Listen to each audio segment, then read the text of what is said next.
biggest phobia? Oh, heights.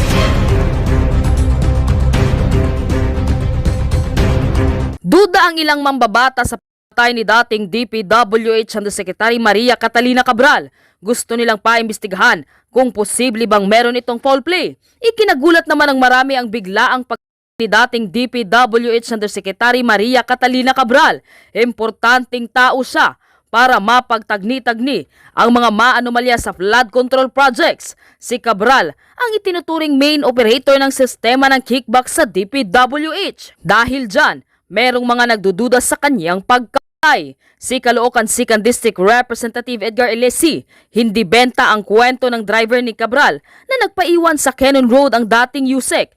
Bakit mo naman daw iiwan ang iyong amo sa kalsada? Hindi malayang possibility na may foul play yun. Medyo hindi realistic yung mga kwento. Mysterious na yung nangyayari. Parang malaking puzzle na. Parang nanonood na tayo ng Korean political TV series. Kaya balak ni Leslie na paimbestigahan sa kamera ang pag ni Cabral ayon pa sa Facebook post ni Antonio Trillanes. Si Jose Cabral umano ang nag-confirm ng 51 billion insertion ni Pulong Duterte sa Davao City. Ito na umano ang pinakamalaking halaga na nakurakot ukol sa isyu ng flood control.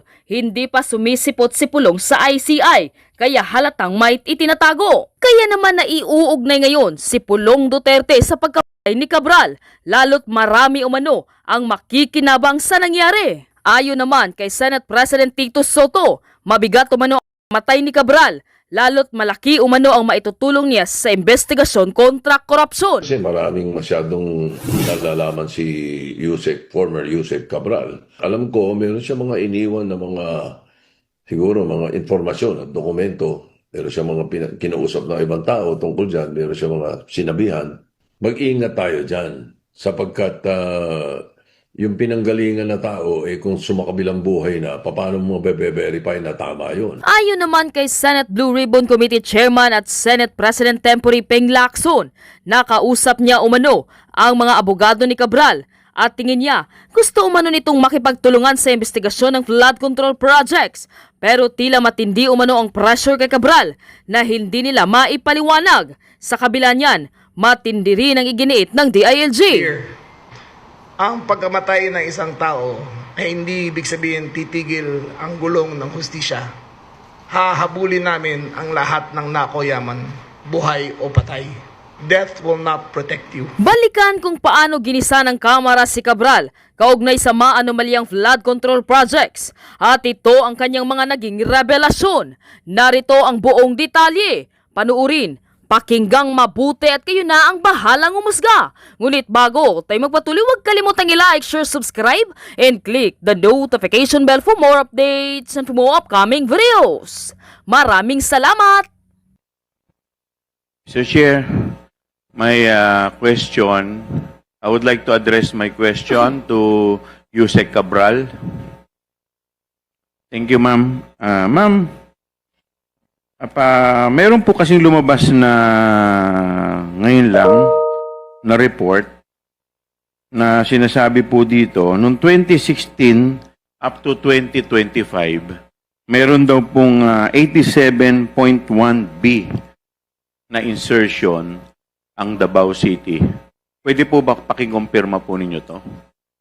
For accuracy, Mr. Chair, of my response, I have to check the records in the office because I do not have the data. I cannot confirm those numbers, and I'll have to check with the records, Your Honor, Mr. Chair. Okay, thank you. Now, dito po sa 2016 to 2025, 48.4B noong pong taong 2019 to 2021.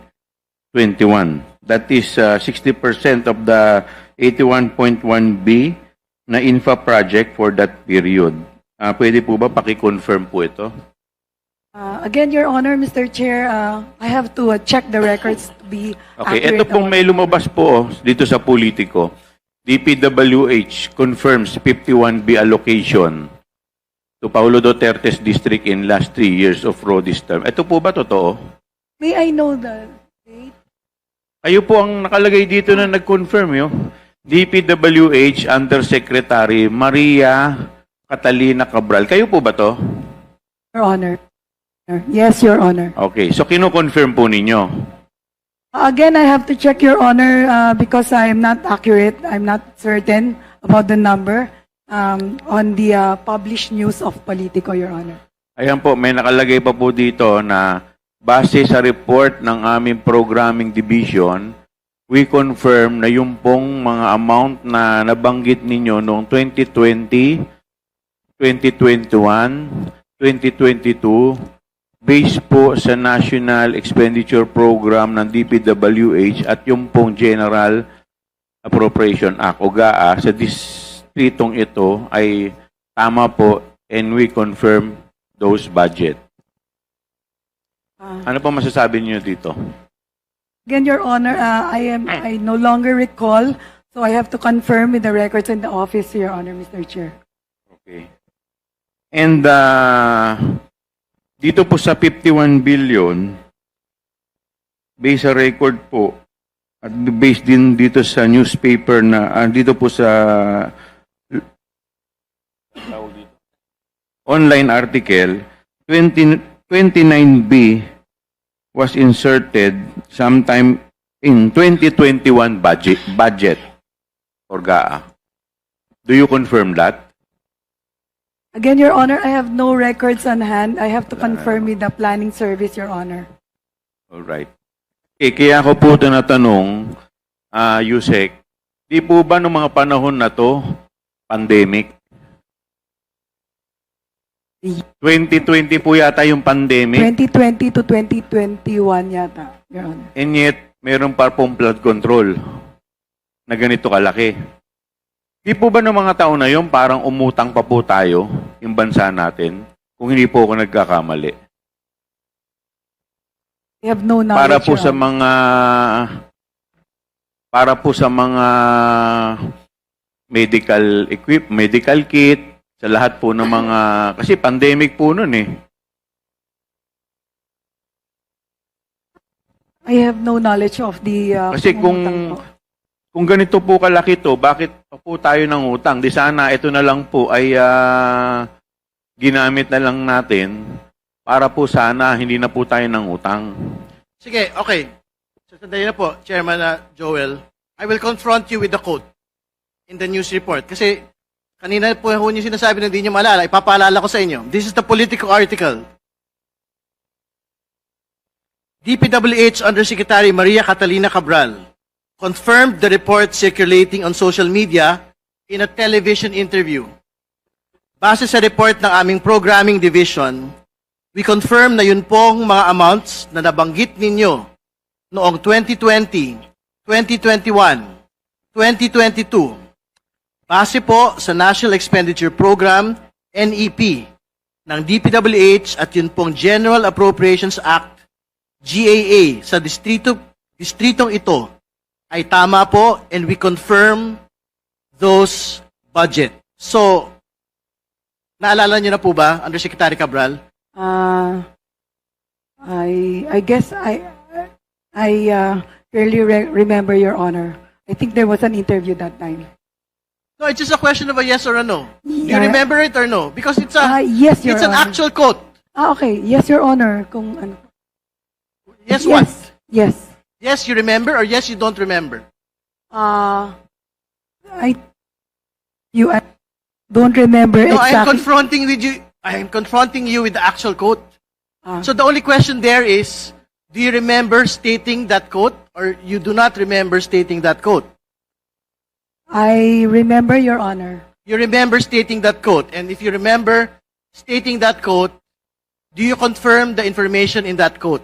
That I That you confirm those amounts if na that's- nabanggit, excuse me, let me finish, amounts na nabanggit ninyo noong 2020, 2021, 2022. Base po sa NEP ng DPWH at yun pong GAA sa distritong ito. Therefore, the distrito po of Congressman Paulo Duterte ay tama po and we confirm those budget. yes, Your Honor. All right, thank you. Ms. Manchua, please proceed. Mr. Chair, Just one question to Mr. Diskaya, please. No, they have more questions to Undersecretary Cabral. Kay Diskaya lang. Thank you for your response, Undersecretary Cabral. Mr. Diskaya a moment ago said that he is willing to submit the documents of the projects that he had from 2016 to 2022. Di ba? Yes, we will require. I would like to make a motion to that. Yes, Mr. po. Chair. Well, firstly, we will require Mr. Diskaya to submit the list of all his projects with a specific line item and the amounts from 2016 to 2022, including all his 9 firms, no, and other related firms. Not only him, Mr. And also, but excuse me, also the to finish, DPWH and also the others. from the DPWH. Yes. But I just would like to show something here that was written by PCIJ. Paki-ano nga sa about the Diskaya. Nakalagay po dito that Diskaya St. Gerard was Duterte admin's #1 contractor. Ayan, nandyan siya, oh. Oo. Let me read, Mr. Diskaya, no?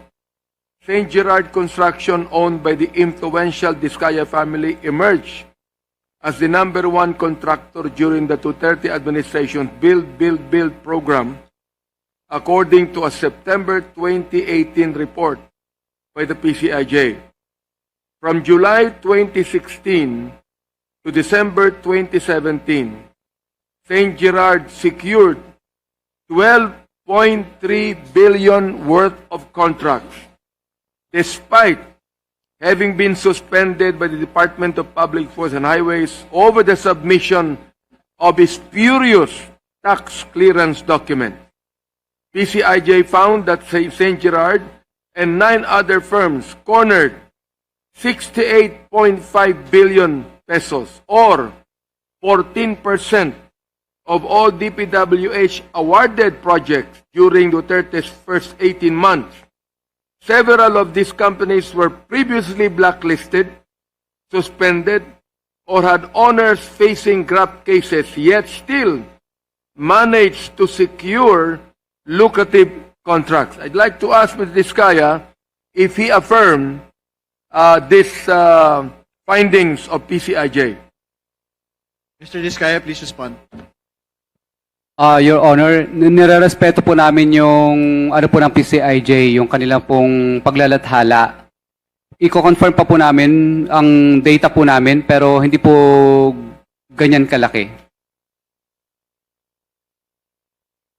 Hi, Yusek. Good morning. Former DPWH Undersecretary Cabral died last night after allegedly falling from a cliff. She's one of the key figures in the ongoing flood control probe. May comment po ba ang palasyo sa passing ni Yusek Cabral?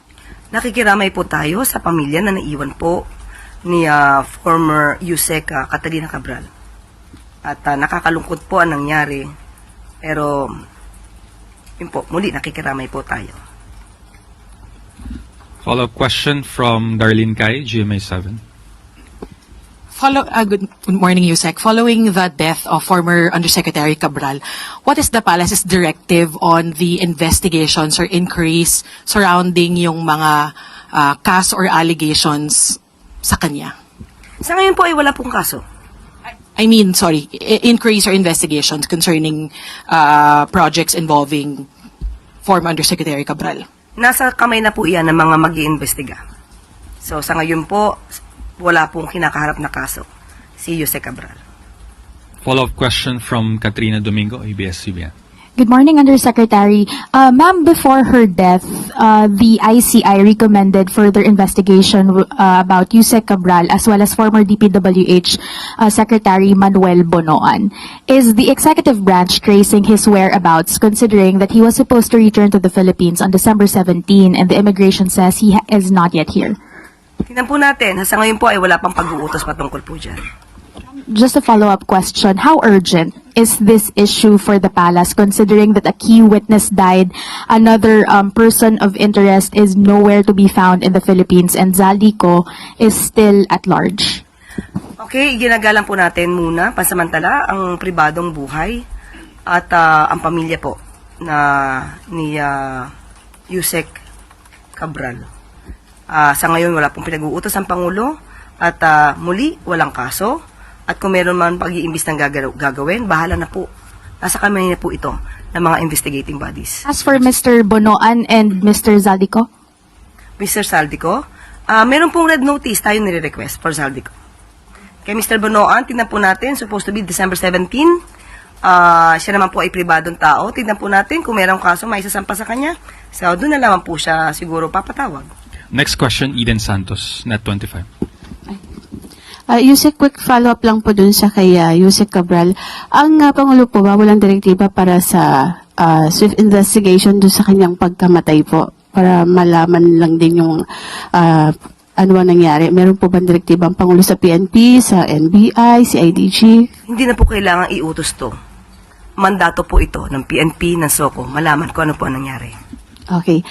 Sabi po ng Pangulo, walang makakaiwas sa batas. At ito nga po, merong warrant of arrest ng inilabas. Ano po, laban dun sa mga sangkot sa 96.5 million na ghost flood control projects anomalies po sa Davao Occidental.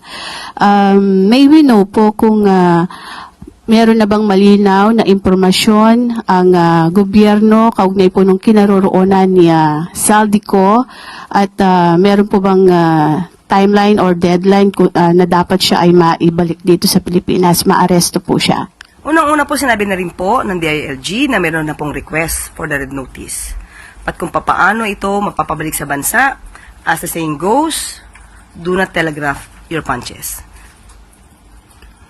Next question, follow-up question from Christian Yusores, DZMM.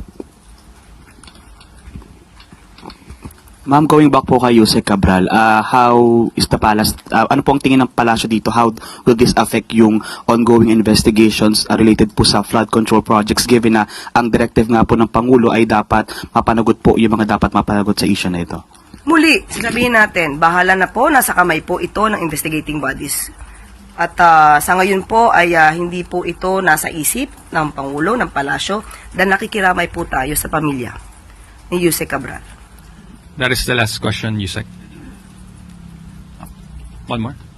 Okay. Ivy Reyes from Billionario. Yusek, meron po bang information ng Palace on the whereabouts of the Yap brothers? Sa ngayon, hindi pa naman po sila pinapahanap dahil wala naman pong warrant of arrest. At wala pa namang kaso. That is the last question, Yusek. Thank you very much. Okay, mga kabunyog, mga kababayan, magandang araw po sa inyong lahat. Welcome po sa isang namang episode ng ating talakayan dito po sa ating Kape at Kwentuhan. Mga kabunyog, maganda ito na habang tayo nagkakape, pagkwentuhan nga natin ito. Binabalikan ko kasi itong pangyayari kay itong yumaong dating DPWH Undersecretary Catalina Cabral. Ano ba ang nag-trigger? Ano ba ang nag-trigger ng kanyang itong nangyari sa kanyang pagkamatay? Mga kabunyog, mga kababayan. Ngayong araw, inilabas na ang autopsy report. In-announce na ito ni Secretary of Interior and Local Government John Vic Rimulya. Ayon sa kanya, walang foul play. Walang foul play. Yung pagkamatay ni dating DPWH Yusek Cabral ay walang foul play. So ang tanong ni Omar Bagasina, nanonood sa atin ngayon, nagpakamatay or tinulak? Actually, naalala nyo nung nag-live ako niyan, sabi ko, tatlo ang posibilidad niyan. Nagpakamatay, itinulak, or wala siyang, hindi siya nagpakamatay nadulas yung bersyon ng kanyang asawa. Ay di ba yung bersyon ng kanyang asawa, si Cesar Cabral, in-interview ng media, ang sabi niyang kanyang asawa, hindi sila naniniwalang nagpakamatay ito. Hindi rin sila naniniwalang may foul play sa nangyari dito. Halimbawa, itinulak. Hindi yon. Para sa pamilya, wala dun sa dalawa. Hindi ito nagpakamatay, hindi rin ito itinulak. sabi kasi ng asawa, yung si Cesar Cabral, totoo naguguluhan ng isip ang kanyang asawa na nagpaalam daw ito sa kanila, sa pamilya, na mag-a-unwind lang. Mag-a-unwind. Kumbaga, doon sa Benguet, sa Baguio, syempre doon, ang klima doon ay malamig. So, ang tanawin ay maganda. So, parang nagpaalam sa kanila na mag-a-unwind kasi nga nai-stress na sa grabing problema. Ang problemang tinutukoy siyempre itong tungkol nga sa anomalya sa flood control na nadadawit itong si dating DPWH Undersecretary Cabral. So para sa asawa doon kay Cesar Cabral, ang sabi niya, hindi siya naniniwalang nagpakamatay ang asawa niya. Hindi rin siya naniniwalang may foul play o itinulak ito.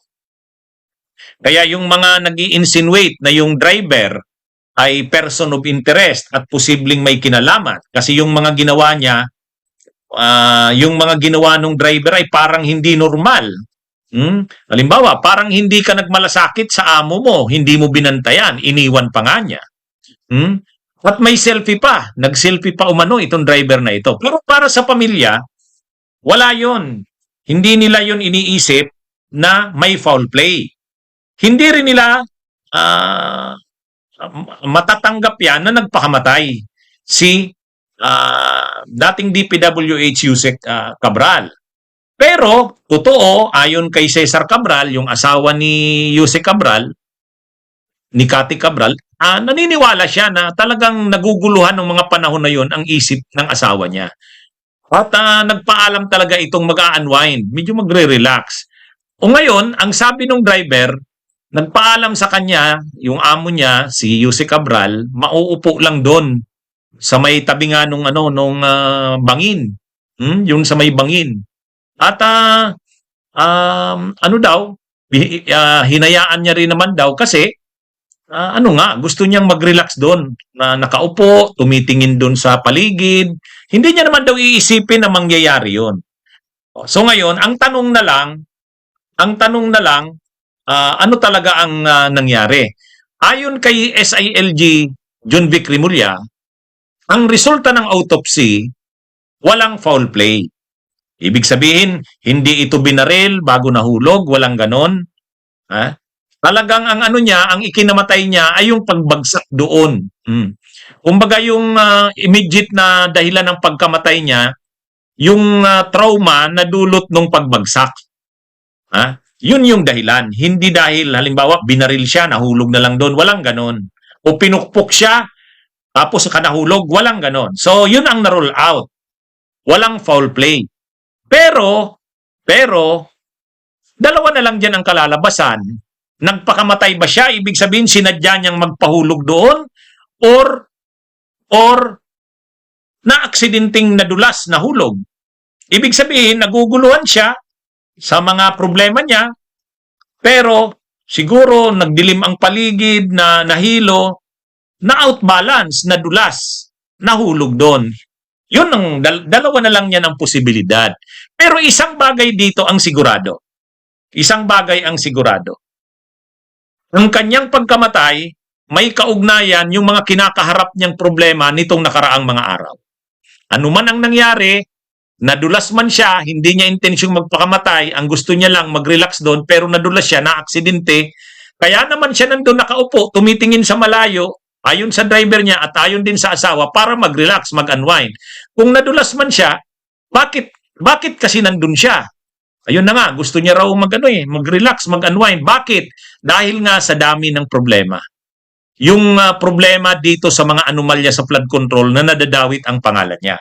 Ngayon, mga kabunyog, mga kababayan, binalikan ko yung tatlong mga malalaking pangyayari na may kaugnayan kay Yusek Cabral nitong nangyari nitong Disyembre.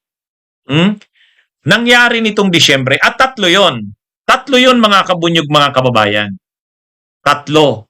Ang una, yung hearing ng pinatawag siya, inimbitahan siya sa ombudsman noong December 3. Hindi natin alam yan. Hindi natin alam yan. Pero yan, Sinabi na yan ngayon, nagsalita sa, umarap sa media, si Ombudsman, si Assistant Ombudsman. Ano bang posisyon ni Clavano sa sa Ombudsman? Parang assistant eh. Assistant Ombudsman Miko Clavano. Anong sinabi niya?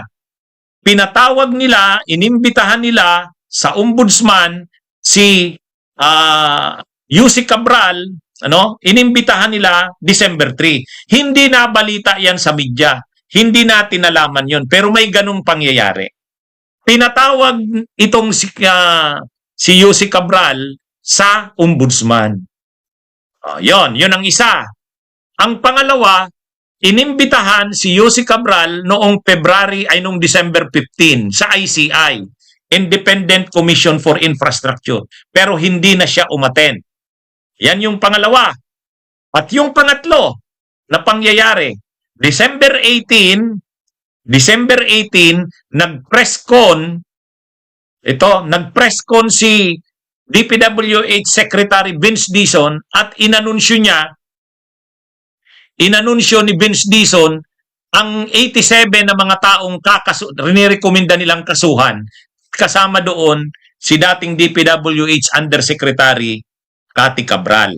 Yun yung tatlo. Yan yung nakikita kong tatlong mga pangyayari na may kaugnayan sa nangyaring pagkamatay ni dating DPWH Secretary Yusek Cabral. Ang tinutukoy ko yung mga pangyayari lang ngayong Disyembre kasi ito yung immediate eh. Ito yung malapit. Ano yung una? Ang una, pinatawag siya ng Ombudsman noong December 3. Sumipot naman doon, pumunta doon si dating DPWH Yusek Cabral at ayon kay Miko Clavano, ang Assistant Ombudsman, ang sabi niya,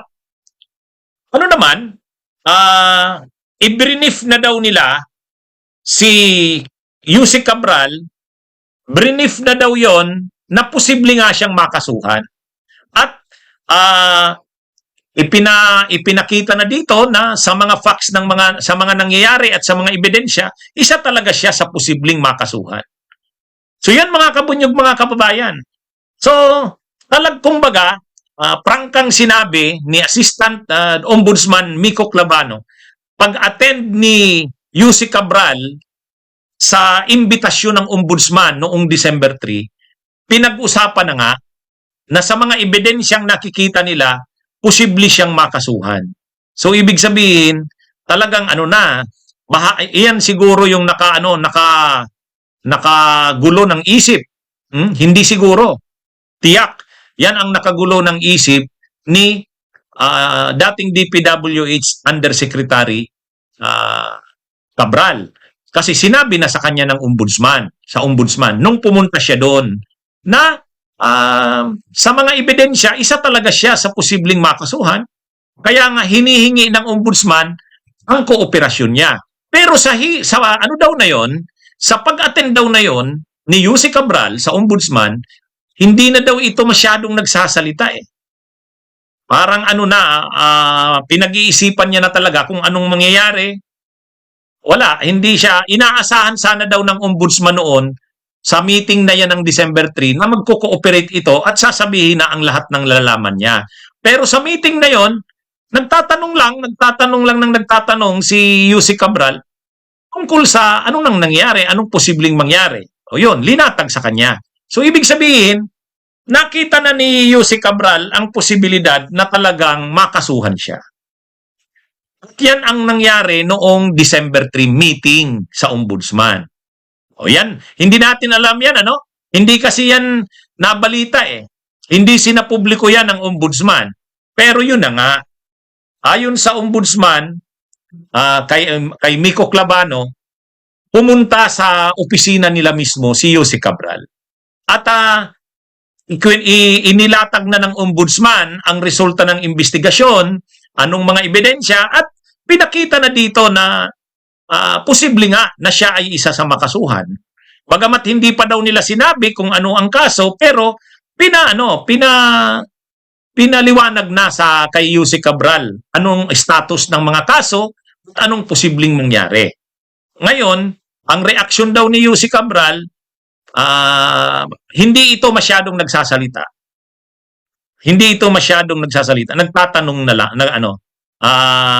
nagtatanong lang daw ito. Ngayon, yan yung isa. Kasi ang title ng topic ko, 3 mga pangyayari ngayong Disyembre bago yung nangyaring pagkamatay. Yun ang una, yung pag-attend niya sa ombudsman. Ang pangalawa, inimbitahan si Yusek Cabral ng ICI noong December 15. Ito, nakapubliko ito. Kasi hindi siya sumipot dito. Hindi niya sinipot yung imbitasyon na yan ng ICI. Actually, nag-vlog pa nga ako niyan. Sabi ko, inisnap ni Yusek Cabral ang imbitasyon ng ICI. Sabi ko, di ba, sa vlog ko, dapat, pukusan yan ng ICI. Kasi importante si Yusek Cabral, marami siyang nalalaman. Naalala nyo yung ko na yon, yung vlog ko na yon. Sabi ko, inisnab. Yun yung December 15. So itong hindi pag-attend, shout out kay Brenda Barton. 3:48 AM sa kanila, pero nanonood pa rin sa atin. So, hindi siya umattend sa imbitasyon ng ICI. So, ibig sabihin nito, naguguluhan na talaga si Yusek Cabral. Kasi yung una, yung December 3 sa ombudsman, sinabi na sa kanya na posible siyang makasuhan. Tapos sa ICI, December 15, talagang doon tatanungin siya ng ICI ng mga nalalaman niya. So, ibig sabihin, hindi siya nakaka-decide pa. Ano bang gagawin niya? Pagko-cooperate na ba siya? Sasabihin niya na ba lahat? Tell all? Katulad ba ng ginawa ni District Engineer Alcantara at ni dating DPWH Undersecretary Roberto Bernardo ang gagawin niya? O wala? Yan yung pagdidesisyonan niya. So hindi pa siya nakaka-decide. Kaya kumbaga naguguluhan siya. Yan yung sinasabi ng asawa niya na naguguluhan ng isip ng asawa niya. Yun din ang sinabi ng driver. Na alam nila na may problemang kinakaharap. Kaya nga ang ginawa daw ni Yusek Cabral, gustong mag-unwind. Yun ang term ng asawa, gustong mag-unwind. Ang term naman ng driver, gusto daw mag-relax. Kaya yan mga kabunyog, mga kababayan, ito mga kabunyog, mga kababayan, ito yung nangyari, ito yung nangyari sa kay Yusek Cabral. Una, yung patawag ng ombudsman noong December 3, umattend siya, pero nalaman niya na doon na posible talagang kakasuhan siya. Pangalawa, yung imbitasyon ng ICI December 15, hindi na siya umattend doon. Ang pangatlo, ito yung pangatlo, nag-press con si DPWH Secretary Vince Dizon. Linatag niya na 87 individuals ang kakasuhan. At kasama doon si DPWH former Undersecretary Yusek Cabral. Nakita niya yon. Di siyempre, si Vince Dizon na Secretary ng DPWH mag-announce na 87 ang kakasuhan na nire-recommenda ng DPWH at kasama siya doon. Ayan na yon. So, ibig sabihin nito, mga kabunyog, mga kababayan, talagang alam na ni dating DPWH and Undersecretary Catalina Cabral na kakasuhan talaga siya. Kasi nakalista na doon yung pangalan niya eh. Nag-press con pa niyan si Vince Dizon. Pinakita ni Vince Dizon yung 87 na individuals. Ang iba nakasuhan na, pero yung iba kakasuhan. So, umabot na talaga sa puntong kailangan niyang magdesisyon. Magko-cooperate siya bilang state witness or harapin niya. Kung katulad ng ginawa ng mga Diskaya, makakasuhan siya. Pero hindi siya mag-i-state witness. Ang pangalawa, tutulad siya kila Bernardo at saka kay Alcantara, sasabihin na ang lahat ng nalalaman. Yan yung naguguluhan siya dyan. Alin ang gagawin niya? Naguguluhan siya dyan. Sabi ni Ping Lacson, may mga paabot daw sa kanya na magko-cooperate bilang state witness. Sabi naman ni Congressman Libeste, Leandro Libeste, mag-aano daw. Nagpaabot sa kanya din na may mga feeler na gustong mag-state witness. Ang sabi ni Congressman Libeste, ang problema daw sa gobyerno, parang hindi naman sineryoso yung offer ni Cabral na mag-state witness. Hindi natin alam kung ano bang totoo. Kung ano bang totoo. So, ang sinasabi ko dito mga kabunyog, mga kababayan, anuman ang nangyari, na aksidente man siya, ibig sabihin na dulas. Yung version, yung sabi ng asawa, pumunta siya doon para mag-unwind, mag-relax, tumingin sa paligid, sa nature, maupo doon. Hindi niya intensyong magpakamatay, posibleng siyempre sa sobrang stress, pwedeng nahilo siya, nadulas, na aksidente. Hindi niya intensyong magpakamatay, nadulas siya. Yun ang isa. Ang pangalawa, nagpakamatay talaga. Nagpakamatay talaga. Yun yung dalawa ngayon na lumalabas. Kasi yung pangatlo, na tinulak, o pinukpok, o kaya binaril, kaya nahulog doon, wala na yon. Kasi sa autopsy, hindi nag-appear yun. Hindi nag-appear yun. Kumbaga, ang talagang nahulog lang talaga siya. Pero kung ano yung dahilan, dalawa na lang yan. Nagpakamatay or sinadya or nadulas. Yan mga kabunyog, mga kababayan. Ang lang dito, dinidiscuss ko lang kasi yan yung tatlong mga pangyayari na before nangyari yung pagkamatay niya. Ang una, yung patawag ng ombudsman. December 3 yun. Sinabi na sa kanya na posible talaga siyang makasuhan. Ang pangalawa, yung patawag ng ICI. Hindi na siya umattend doon. At ang pangatlo, yung announcement, press con ni Vince Dizon noong December 18 ng umaga, pinangalanan ni Vince Dizon yung 87 na nire-recommenda nilang kasuhan. Kasama doon si dating DPWH Undersecretary Cabral. Kung napanood nyo yung vlog ko nung isang araw, may panahon sabi ko na nag-meet kami nito ni dating DPWH Secretary Yusek Undersecretary Cabral. Mga taong 2008 to 2011 nang nasa gobyerno ako. Ang mga projects ng opisina namin noon ay mga flood control din. Pero wala pa, hindi pa tulad nito na ito kasi ngayong mga flood control, grabe na yung anomalyang pinag-uusapan. Pero naging deputy program director ako ng mga flood control projects noong 2008 to 2011. Ayan yon. Kaya alam ko tong mga ganito. At madalas kaming pumupunta sa central office ng DPWH, pero hindi DPWH yung office namin Yung office namin attached sa Office of the President, ang project namin ay mga flood control projects ng Bicol. Ako ang Deputy Program Director noon. At ang mga projects namin, sinasubmit namin sa DPWH noon. Siya yung kausap namin. Siya yung kausap namin. Kaya powerful na talaga ito. May impluensya na ito. Imagine niyo 2008 to 2011 ko siya na-meet. Siya na yung kausap namin noon. At hanggang kay PBBM, kay Marcos, siya pa rin yung nasa USEC for planning. Actually, marami siyang nalalaman talaga. Maraming nalalaman. Kung magko-cooperate sana siya, kung nag-cooperate sana siya, mas marami pa siyang masasabi kaysa dun kay Bernardo. Kaysa dun kay Bernardo.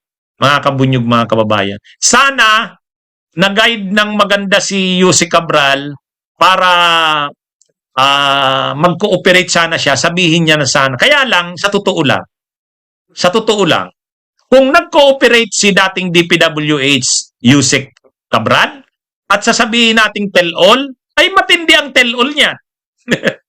Matindi ang tell-all niyan. Kasi kung si Bernardo, nag-cooperate si Bernardo, ang mga sinabi lang, si Chis Escudero, si Jinggoy, si Revilla, si Nancy Binay, si Grace Po, yun lang ang mga sinabi niya. Ni Bernardo. Kasi limited din ang alam ni Bernardo.